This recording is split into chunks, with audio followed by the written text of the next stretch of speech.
folks, Chrissy here with another video. So today I'll be talking about my labor and delivery experience. My 42 hours of labor. Having my baby girl, Gabi. She is now a big girl. She is growing. So I'm just going to give y'all the straight tea about my experience and having her and how it went. So if you're interested in hearing about my labor and delivery story, keep watching.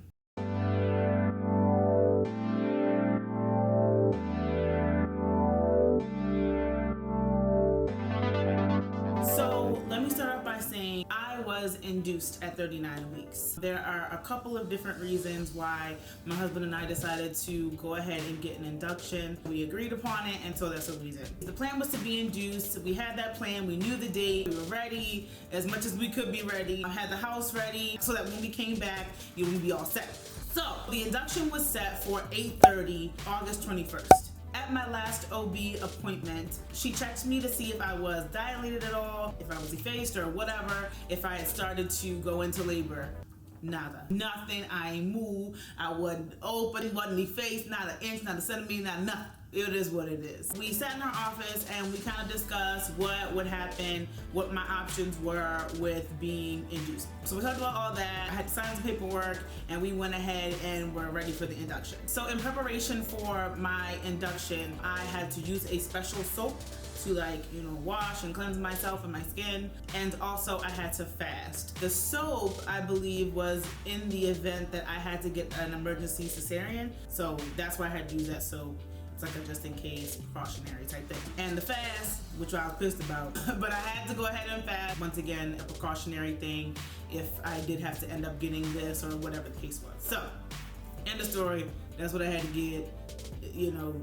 So I was prepped. The house was prepped. My body was prepped. I fasted. We go to the hospital. When we get to the hospital, we check in, no problem. Because we have been to the hospital several times, we pre-registered. Tip, I would definitely recommend registering in advance. It just made the process so much more seamless. If you know where you're having your baby at a hospital, just go ahead and pre-register. We went straight up to labor and delivery and they had a room for us right away. We didn't even have to go through triage. We went straight to our laboring room. So we get to our room, I changed into the hospital attire. When they checked me when I came in, I was 1 centimeter dilated and about 30% effaced, which ain't much. So we chose to do the balloon catheter to start off my labor. It's also known as a Foley bulb, whatever you want to call it. It's the same thing. So the midwife went ahead, after checking me, she put the balloon catheter inside of me and we just waited. So at first, she put it in. Of course, it's not comfortable. This is not, we're not in the Four Seasons. We having a baby, okay? So she puts it in and I'm like, okay, I can deal with this, no problem. Honey, we get about an hour, 2 hours, into that bulb being inside me. Them breathing techniques, they came in real clutch because, listen, them contractions came quick. They came quick. But in an hour or two later, I was feeling the contractions. They said I would, so I started feeling them. We started doing our breathing techniques, which was so helpful. People say breathing techniques are whatever, but those Lamaze breathing techniques helped me so much. It helped me to center and focus because the pain, honey, the pain. It's crazy. And I had no medicine at that point. I was taking it, you know what I'm saying? So the Foley bulb continues to do what it's supposed to do. A good 8 hours later, I'm really starting to feel these contractions. I am really starting to feel them. Really getting into these breathing techniques. My husband is right there with me. He's talking me through it. But I'm really having to remember the techniques because that pain, man, it was really, it was hitting. It was hitting, So I had this urge out of nowhere to pee. I have to, I really have to go right now. And so I got up, and they helped me to the bathroom. And when I went to the bathroom, I was having a contraction and the Foley bulb came out. It was such a relief, it was such a relief. It being out of me, I was just thank God. I immediately felt relief, immediately. So I continued to have contractions, but they were not nearly as bad as they were when I had the Foley bulb inside. Obviously, because that's what the Foley bulb is there to do. It's there to, start you into some labor and help you to dilate and all that good stuff. Let me say, that was the worst part of my labor. In my opinion, having the Foley bulb with no medication and just those contractions, that was the worst part to me. That was the most painful part, getting me to Where the Foley bulb got me was the hardest part of my labor, the most painful part of my labor. So the midwife came back, she checked me. Honey, I was 4.5 centimeters, 50% effaced. I mean, the Foley bulb did its job. I mean, we go from 1 centimeter to 4.5. Like, no wonder I was in pain. That thing really did its job. It really got me to a great place in labor. Like, it really did. So I continue to have contractions. They're obviously a lot milder, and they start me on Pitocin because at that point the Foley bulb is out of me, so I have nothing helping me to progress in my labor because I was induced. So they give me the Pitocin to help my labor along, and how I'm feeling, the worst has passed. Like, those contractions that I had when the Foley bulb got me to 4.5 centimeters were the worst. I know I keep repeating that, but it's like the truth. That was the worst part for me. So I'm having contractions. They are painful, but they're manageable. I remember we had some people in the room. It was like my mom, my dad, my mother-in-law, my sisters, and they were talking about something. I remember being like, shh, like shush. I think I shushed my mother-in-law and I shushed my mom. Like, I just needed to concentrate. I was in pain. I had to be intentional about my breathing. Let me just give my husband a shout out. He paid attention in the mobilized classes. He helped me remember breathing techniques from class that I forgot, you know, mind techniques that helped me to relax. He was a dope teammate. He was amazing. He helped me so much. Husbands, I'm just saying, we need to give a round of applause to the husband, to the partners in crime, to the teammates. So it's been about 20 hours into labor at this point with the Pitocin. The midwife comes in and checks me to see if I'm dilated. I had not dilated anymore. For 20 hours, I had not progressed at all. Well, let me not say at all. I was about 70% effaced at that point, but I had not dilated at all. So the contractions were bearable. I was not in like excruciating pain. I knew when they were coming. They were timing out my contractions. I was able to breathe through them. They were painful, but I was able to do it. I was just very tired. I was a little bit defeated because I was sure that I was progressing, but I was not. They were saying that because it was my first baby, I probably had a long way to go. And even though I was doing well with breathing through my contractions, they did not want me to get stressed out or the baby to get stressed out. So they said that I should probably go ahead and get the epidural because I was open to an epidural. Get some rest and kind of sleep through some of my contractions. And then after getting some rest, hopefully I would be able to continue to progress in my labor. So I talked to my husband about it and we were cool. We were like, fine, you know, it's been over 20 hours. I am tired. It was just such a long period of time. A long periodically time. Even though it was bearable, it just continued to go. It was like never ending. So I got the epidural. I had a very good experience with my epidural. He did a great job. It's been 8 months later and I don't really have any side effects from the epidural. I had a great experience with it. They usually have you like hold on to your spouse so that you could just kind of chill because you are still having contractions and you're having to stay still while breathing through these contractions. So I was not able to hold my husband because they didn't allow it. They didn't want it to be a distraction. I don't know. I'm not sure what their logic was, but I had to hold on to the nurse. I had some contractions, but I was just breathing through them. He was super fast. Before I knew it, I was done, you know. So at that point, I go to sleep. I was able to sleep through the night. Of course, you can't eat anything. They gave us like lemon Italian ice, which was great. I was totally fine with that. So the next morning around 10 a.m., they come in to check me to see if I progressed at all during the night. And when they checked me, I was not progressed much at all. I was at about 80% at that point. So I still just effaced a little bit more. As far as dilating, I didn't progress at all. But I was comfortable. I had my epidural, so I was fine. So at this point, I'm up and they're monitoring my contractions, of course, and they're noticing that my contractions are slowing down. They didn't want to up my Pitocin level because they were very specific on not wanting to use too much of a high dosage of Pitocin. So at this point, we're into the evening of the next day, and what they decided to do, which was genius, stop the Pitocin, manually break my water because my water hadn't broken yet, allow me to go ahead and get something to eat, and then start me on a low dose of Pitocin again after a couple of hours. So of course I was pumped about that because I got to eat something. It's been almost 2 days and I ain't ate nothing but some little lemon Italian ice. It's my excuse. So I was glad to go ahead and eat something. I think my husband got me Subway that was in the hospital and I ate that and it was cool and I was fine. So they stopped the Pitocin, they broke my water after I ate a couple of hours later. They went ahead and started me on a low dose of Pitocin again. Also during this time, the midwife thought that it would be helpful for me to lay down with a peanut ball in between my legs, which was supposed to help progress my labor. Once they started the Pitocin again, I had the peanut ball in between my legs, and I was definitely feeling the contractions. They were coming back, and they could see that on the monitor, which was great because at this point it had been almost 2 days, and if we went into a third day, they did say that they would probably consider heavily going into an emergency C-section, which I was all right with because at the end of the day, I just wanted a healthy baby and me to come out healthy too. So whatever it was gonna take, whether that was an epidural, natural water birth, a cesarean, whatever it took, I was game for it. And I came in with that mindset. So it was cool. Ideally, I did not want to have a cesarean if it was not necessary. So I just kept it chill, but they were very happy to see that I was progressing with those contractions. So I was able to sleep that night because I did have my epidural, and around 1 or 2 o'clock, I was woken up by my contractions, and I had an urge to push. It was just a pressure. So I told my nurse, I said, I feel like I have to push. And I only knew to say that because I've heard so many stories, and even in my, classes that I took that prepared my husband and I for labor, they said that when you have the urge to push, you may feel like it feels like you have to go to the bathroom.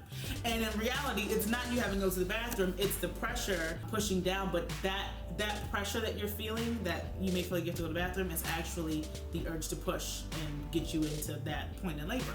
And she was like, I don't know. Last time we checked, you weren't really progressing. And I was like, I know, but I really feel like I have to push. And so I was telling my husband, I was like, babe, I really feel like I have to push. I'm feeling this pressure, and I didn't want to hit it again because I wanted to be able to feel so that I could push and I could help with that. And that's another reason why I feel like I had a bomb epidural, because even though my labor and my contractions weren't uncomfortable and it helped to kind of give me some peace in that way, I could still feel. I could feel the pressure. I could feel sensations in my legs and lower body. So it didn't totally numb me. And so it was great because I could feel what was going on. I could feel when there were contractions coming, but it was not uncomfortable. It was just pressure. So I had a bomb epidural. It was really good. It was just the kind of epidural that they talk about in all of those, labor classes, being able to still feel pressure, but not feeling pain and not being uncomfortable. I felt the pressure. It was kind of like, yo, it's something up. I think this is it. So the nurse says, all right. And she kind of blows me off, but she's like, all right, I'll get the doctor in here to check. So she gets the doctor in there, and she's like, okay, well, let's check. It was like, all right, we'll check just because we're going to check. We haven't checked in a while, but I don't think you're, have progressed. When she goes in to check me, I am fully effaced and fully dilated.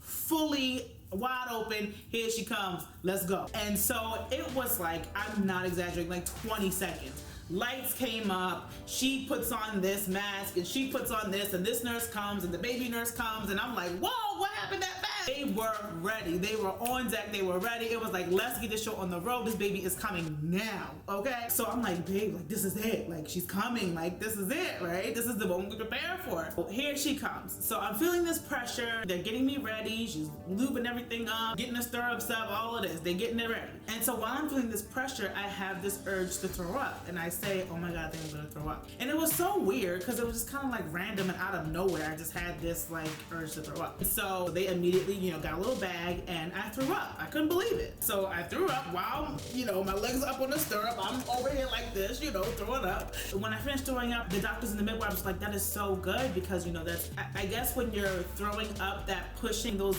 muscles that you use to throw up are great for assisting in progressing your labor. They said that helped a lot that I threw up, which was kind of gross, but hey, I can feel her kind of putting a lube around the baby's head, and I can feel her kind of making a ring motion, and she's like, okay, we're gonna do a practice push. So we did a practice push, and I was like, okay, I can do this. And I'm like, babe, okay, we're good. I can do this. We can do this. My husband's right there. My sister is there, and we're doing a practice push, and it's good. So we did the prep push. The first set of pushes we did, and she was like, great, that's good. Continue to do that. Continue to do that. So the second set of pushes, I was pushing, and she was like, okay, I need you to push the way that you were pushing before, because the way that you're pushing now, your baby does not like it. Apparently, Gabi's heart rate was starting to go up. She was like, your baby doesn't like that, so I need you to push the way that you were pushing before. I need you to push good. And so the third push, I was like, We came too far. I'm gonna push right. We gonna get here. So that third push, I pushed, and I pushed the exact same way that she told me to push, and I pushed, and that was it. 12 minutes later, 3 sets of pushes, she was out. And my husband said she shot out. The nurses were saying she was wiggling, but my husband was like, she just shot out, and she kind of caught her. And that was it. That was the whole thing, and then it was over. So they took her and they put her on top of me. They were like wiping her off, and she was crying, and my husband was there. He was teary-eyed, and I was teary-eyed. It was just such an amazing experience. Like, oh my God, I cannot believe I'm getting emotional. Like, this is crazy. I'm not getting emotional right now. You know how you watch some labor and delivery stories on YouTube? Like, y'all watch me right now, and the girl who's talking about labor and delivery starts to get teary-eyed? I understand. Like, I'm not trying to be that girl though, but let me just get myself together. Whew. It's a beautiful thing. It's a beautiful thing. She was here, and she was safe, and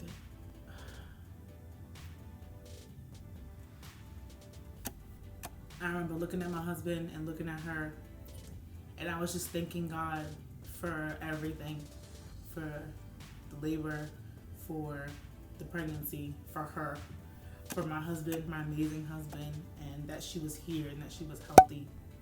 I was just so grateful, and it was beautiful. Okay, enough of that. Cancel the emotions. So, honey, we ain't done yet because we had to deliver the placenta, okay? Now, I've heard things about delivering the placenta and it being like just as bad as labor. That thing just slipped on out, you know, it kept moving. I was gonna take it and get it made into like pills, but I didn't end up doing that. But I did get a picture of it. I ain't gonna put that picture in here. That's just TMI. That's just TMI. I'm not doing that. It's a real interesting looking thing. I mean, it really is. Anyway, I delivered the placenta and that was good. I did end up tearing. I had a 2nd-degree tear. She came out so fast. Like, she came out so fast. Like, I'm saying 12 minutes, but it probably wasn't even that long. And it was 3 good pushes and she was out. Like, my stuff ain't had no time to stretch. Came on out. So I had a 2nd-degree tear. And so she did have to put some stitches in. And so I did feel the stitches. It was so weird because I knew I did feel the stitches. Now, it wasn't super painful, but the epidural did start to wear off a little bit.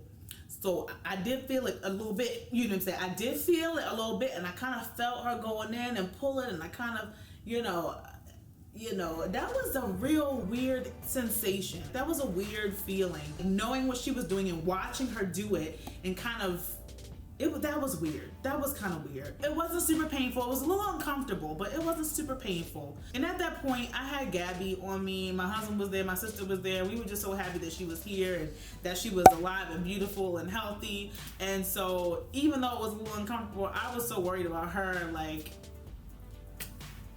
go ahead and put the stitches in, sis. Like, do what you gotta do. Let me introduce y'all to Gabi. Together. Say hi, so Mama. you guys can check out the actual Say hi. up.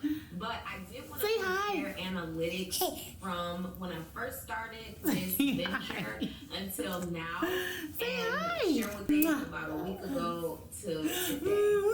All right. So the first thing that I know. Say hi. Y'all, she's looking at my monitor down here. Say hi. Can you take this out? Can you say hello? Can you say hello? Say hi. You can at least say hi. Say hi. Say hello.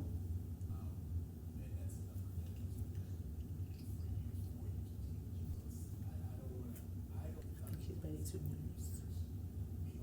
I'll be right back. Okay, I'm back. So yeah, that's my labor and delivery story. That's how Gabi got here. That is my 42-hour labor and delivery story. That's it. So all in all, it wasn't too exciting. I mean, it was exciting for us because, you know, it was our first time having a baby and all that, but, you know, it was pretty much what you expect. I mean, you know, within reason. Like, everybody's story is different, but that's what happened. I would do it again. I didn't say I would do it tomorrow now. I didn't say I would do it this year, but I would do it again. It wasn't terrible. I would do it again. I will say those Lamaze classes helped so much. Like, that breathing, that intentional mindset, that was so helpful. If I say anything, like any tips for labor, I would say get you some of the Lamaze classes.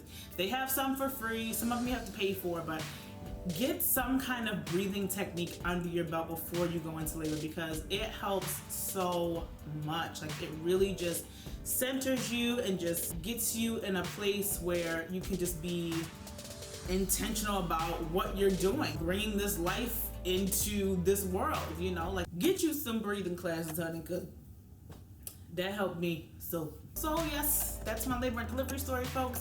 Thank you so much for watching. If you haven't already, go ahead and follow me on Instagram. I do post on there, and you could just see updates and different things going on. And if you have not already, please subscribe. It really helps me out when you do that. Like this video, that helps me out as well. It helps out my channel, and it just lets me know that you like this kind of content on my page. I really appreciate you guys tuning in, and thank you for watching again. Until next time, people. Bye.